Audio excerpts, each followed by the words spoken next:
I want to propose something to you all today.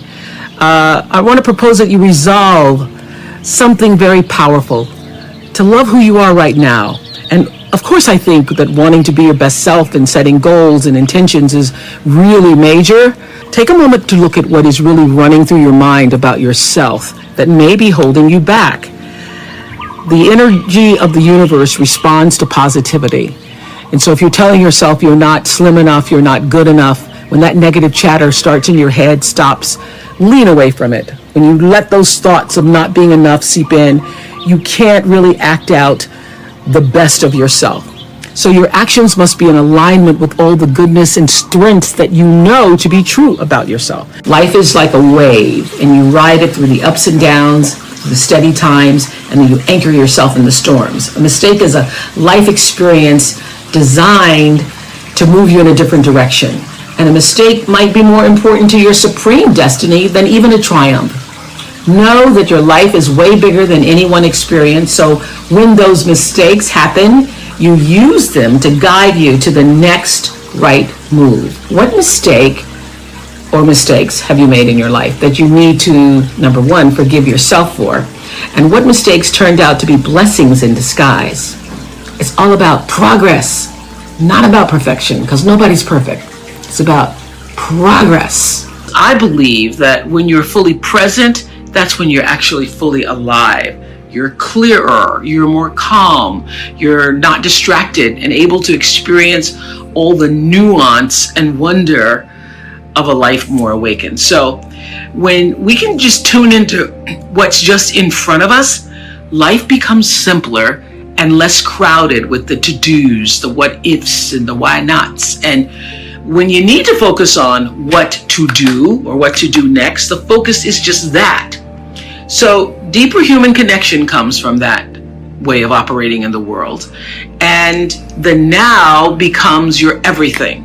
Now, this is what I know, that it's one of the most impactful spiritual practices, knowing the power of now.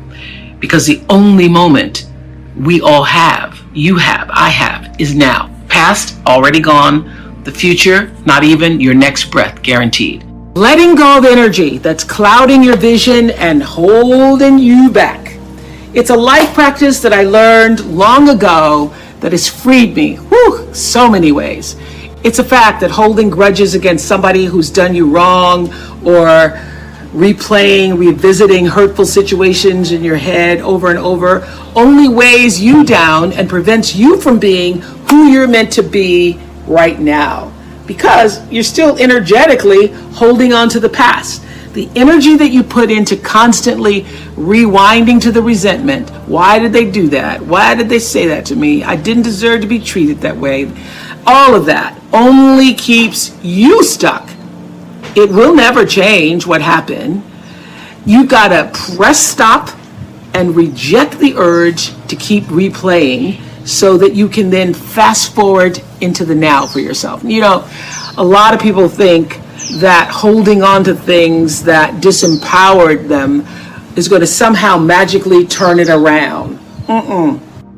You have to release the notion, give up the hope that the past could have been any different.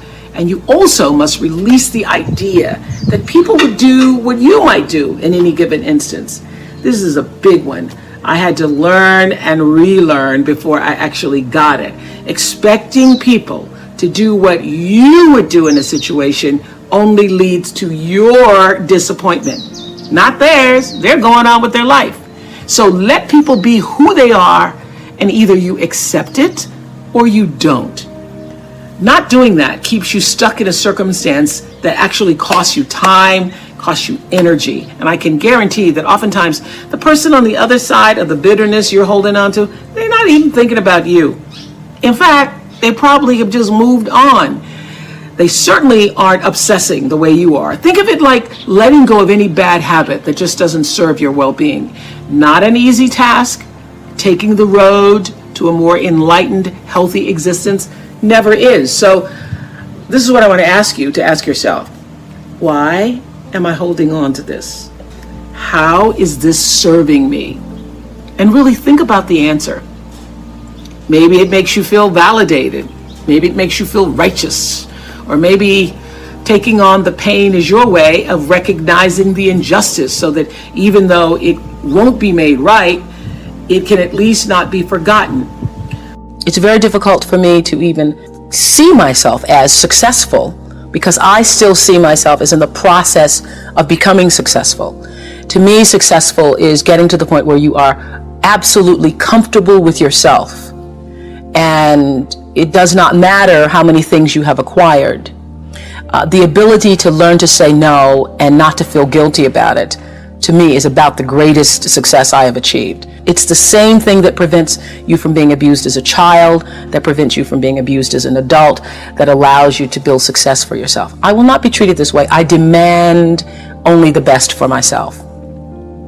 You are worthy to say no. That it's okay if you say no. It's okay if you say no and then people don't like you. That's really okay. The important thing is how you feel about what you're doing, how you feel about yourself. It's a long struggle, though. It's a long struggle. And I'm just hoping that, in the work that I do on the show and the speaking that I do around the country, and that young people who are watching this can get the lesson sooner than I did. Because it's painful, because you keep repeating it over and over and over until you get it right. And what I found is that every time you have to repeat the lesson, it gets worse. Because I call it God trying to get your attention, the universe trying to get your attention. So we didn't get your attention the first time, so we're going to have to hit you a little harder this time. So I'm still doing it. I'm still learning. Turn your wounds into wisdom. You will be wounded many times in your life. You'll make mistakes. Some people will call them failures. But I have learned that failure is really God's way of saying, excuse me, you're moving in the wrong direction. What is the truest, highest vision that you hold for yourself? No matter where you are in your life, there's always the next level. There's always the next level to the last breath. So I feel that I always knew that I would be done with the show when I felt like, I've said as much as I could say here on this platform. So I feel that until you have used your value as a human being, you're not done. I teach them that there is no life without cultivating a spiritual life, because you are first and foremost a spiritual being having a human experience. And if you lose sight of that, it's easy to get lost in the world, and no one can save a world that they're lost in when they've lost sight of their own North Star. So having a spiritual life actually means actively and ritually creating the space in your life all the time for gratitude, for kindness, for empathy, for inspiration, for joy, and for reverence for life in the home of your soul first. And then working to spread that inner joy outward. It means slowing down. It means taking in the moment. It means being exactly where you are, not distracted somewhere else. It means knowing who you are and getting about the business of fulfilling why you really came to our planet. It is your job to make yourself whole. Not perfect, but whole and full. Your real work in life, your real work, is to fill yourself till your cup runneth over, so that you're never grasping and needy, clamoring and insecure. When you're saying, I know who I am, and I'm telling you, it's the thread that runs through everything. It's the thing that allows you to stand in your own truth. And one of the things for years that Maya Angelou used to say to me is, baby, you need to know that you alone are enough. You alone are enough. What I know for sure is that in this world, time is a moving on, and it's our most valuable commodity. You can never get it back. So staying in that loop, playing it over and over in your head of hurt, only amplifies your pain. Let it go. Exhale, make room in your heart for something that is uplifting.